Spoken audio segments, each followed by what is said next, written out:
Certain businesses being targeted in Niagara Falls. A Niagara Falls city councilman is calling out Mayor Restaino over several businesses being issued cease and desist notices. 2 News Side's Nate Benson has been following that story for us today. And Nate, what have you learned? Yes, Scott, several business owners tell me that the city officials have been inconsistent with their reasoning behind these cease and desist notices. CJ Cox is trying to redevelop Shorty's Sports Bar and Grill on Pine Ave. We're not even open yet. He says the city accused him of throwing a party at the location, and that's why they were issued a cease and desist operations notice. But it turns out the alleged party happened across the street, a completely different location.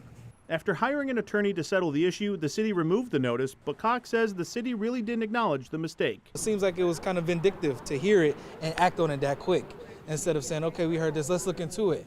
We know Mr. Cox. We know Mr. Cox does good business. Let's look into it. We didn't get that treatment, so we want to know why we didn't get that treatment. William Matthews owns Atmosphere Bar, Grill, and Lounge on Main Street. He was shut down on May 30th. At first, he was told it was because he did not have the proper permitting. We had already seen the fire department. We already seen code enforcement. They came into the building. They did all of that. After he showed city officials his documents, he was then told the reason was, it was, oh no, it was for a flyer you put out for a party.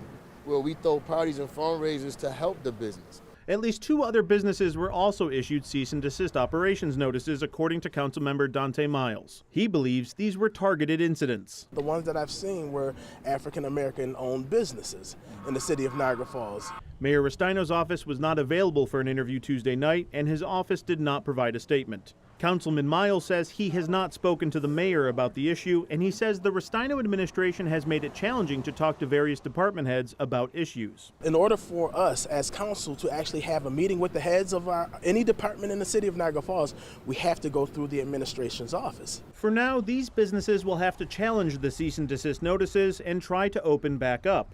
But the notices have already caused an impact. It is a frustrating setback, and it brings a stigma and a light to us that we don't want. You know, it hurts when we're trying to have momentum to get it open.